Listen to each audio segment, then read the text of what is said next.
In the rich tapestry of West Indies cricket, few names command the level of reverence bestowed upon Sir Anderson Montgomery Everton Roberts, the man universally known as Andy Roberts. As the first Antiguan to don the maroon cap of the West Indies national team, Roberts transformed the global perception of pace bowling. His approach was clinical, cold-blooded, and brilliantly deceptive, a sharp contrast to the dramatic flamboyance associated with Caribbean sporting icons. His genius lay not in theatrics, but in strategy. He gave the world a new understanding of fast bowling as a thinking man's art. As of now, Sir Andy Roberts has an estimated net worth of approximately $3 million, deriving from his cricket contracts, county stints, post-retirement coaching, and long-term advisory assignments. His financial profile, though modest compared with contemporary players earning multimillion-dollar franchise deals, reflects the economic landscape of the 1970s and 1980s. More importantly, it underscores that his legacy was never built on wealth, but on mastery, innovation, and impact.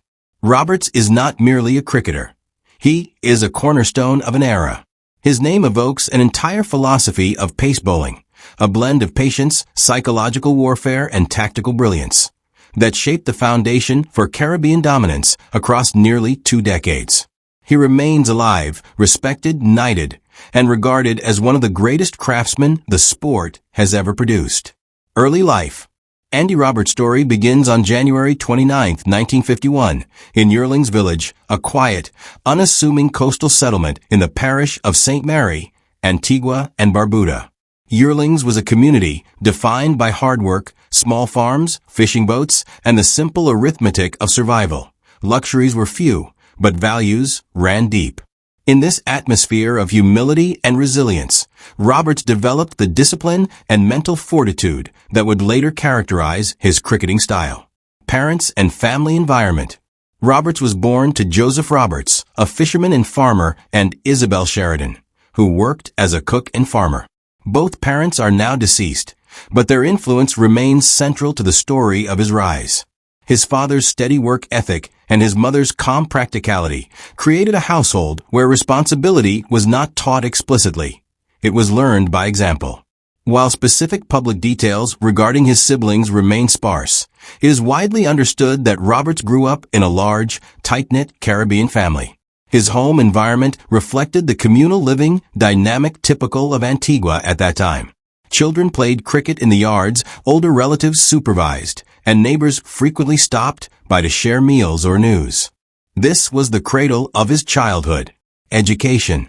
Roberts embarked on his education at Yearlings Primary School, later attending Johnson Point Primary School, both modest institutions where resources were limited, but teachers often carried a sense of mission. His secondary education spanned Golden Grove Secondary School and subsequently Princess Margaret Secondary School, to which students were transferred during broader educational restructuring. Although never a standout academic by traditional standards, Roberts developed a fascination for numbers, angles, and mechanics, skills that would later translate directly into his understanding of rhythm, trajectory, and variation as a bowler. After finishing school, he briefly worked in surveying, a job requiring patience, measurement, and calculation. It is not difficult to see how such experience planted the seeds of analytical thinking that became the hallmark of his craft. Personal life, family, and relationships. Publicly available records regarding Roberts' personal life are limited, reflecting his deeply guarded privacy. Unlike many modern athletes, whose personal narratives unfold across social media and press conferences, Roberts belongs to an era when players selectively revealed personal details. Consequently, there is no public verification of the names of a spouse or children, and unlike entertainers whose families are part of their public persona, Roberts has consistently shielded his private world from public consumption. Therefore, the section labeled husband is not applicable, as Sir Andy Roberts is male.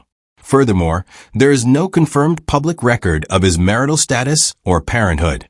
His silence on the matter is perhaps best understood not as secrecy, but as an act of cultural modesty, a hallmark of Caribbean athletes from his time. Religion. Roberts has not explicitly stated any religious affiliation. However, Antigua and Barbuda is historically Christian, with Anglican and Methodist traditions prominent during his youth.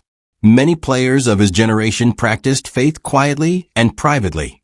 Roberts appears to fit this mold, with no public religious engagement, but an upbringing in a culturally Christian environment. Other works and contributions. Beyond cricket, Roberts' contributions are significant. Mentorship and coaching. Roberts mentored several young bowlers across the Caribbean and overseas. Most notably, he played a pivotal role in helping Bangladesh's early generation pacers understand rhythm and accuracy, offering short-term coaching assistance in the early 2000s. Cricket administration. He served in various roles for West Indies cricket, including time as a selector, developmental advisor, and consultant to regional cricket boards. Infrastructure development. Roberts provided critical input into the development of cricket grounds in Antigua, especially in preparation for international events. Despite these roles, Roberts remains understated and largely avoids the spotlight unless the topic is fast bowling, his lifelong passion. Professional career. To understand Andy Roberts is to understand the evolution of fast bowling itself. Early domestic career. Roberts began playing cricket in local village leagues before progressing to the Leeward Islands cricket team. His early matches hinted at his potential, but it was his ability to consistently generate intimidating pace combined with uncanny control that captured regional attention.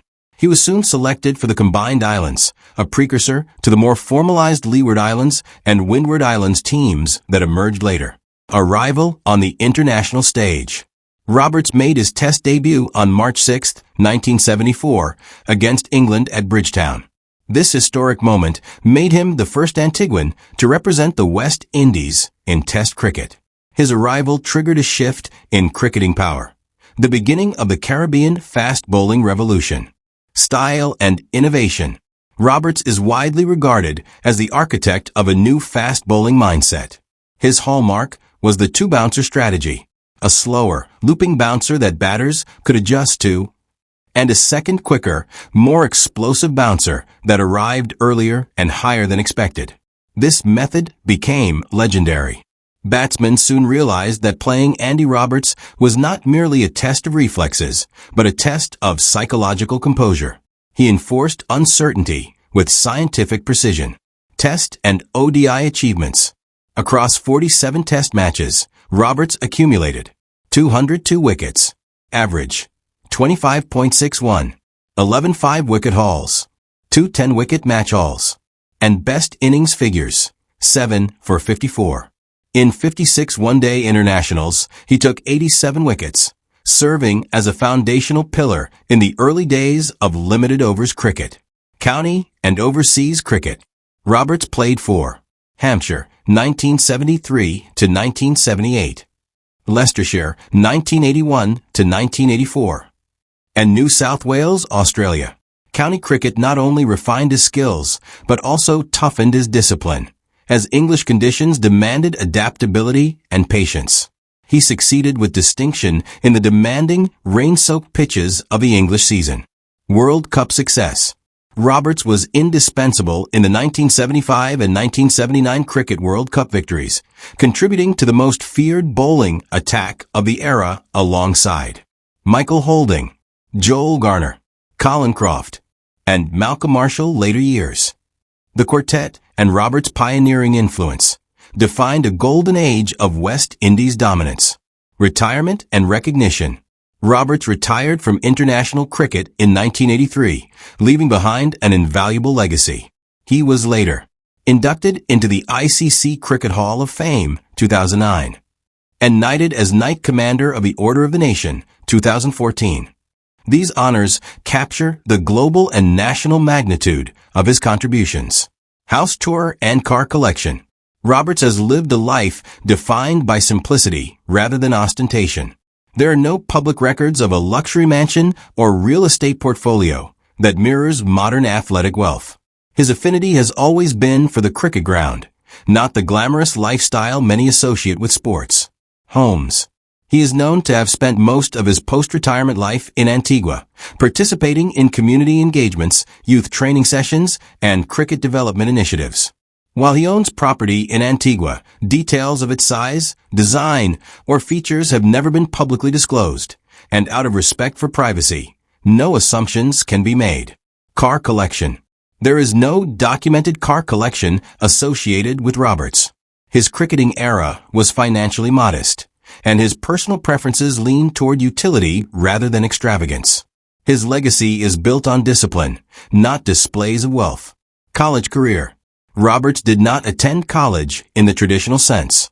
The Caribbean sports development framework of the 1960s and 1970s relied on club cricket, village cricket, and regional tournaments, rather than collegiate systems. His early technical education in surveying and secondary schooling shaped his formative years before he transitioned fully into cricket. Sir Andy Roberts is alive as of today. Therefore, no cause of death exists. Sir Andy Roberts' life is a study in mastery, modesty, and enduring legacy. From the tightly knit community of Yearlings Village to the grand stages of Lord's, Kensington Oval, and across the cricketing world, Roberts carved a path defined not by flamboyance, but by relentless intent and unparalleled control. He pioneered a mental framework for fast bowling, turning a physical craft into a disciplined science. His achievements: 2 World Cup victories, more than 200 test wickets, and a place in the ICC Hall of Fame, cement him not just as a West Indian great, but as one of cricket's true architects. Today, at over 70 years of age, he remains a living legend, a quiet giant, and a foundational pillar of the sport's golden era. His story continues to inspire fast bowlers, young Caribbean athletes, and cricket historians who recognize that greatness is not always loud. Sometimes, it moves with the silent precision of a perfectly pitched delivery that leaves a batter stunned.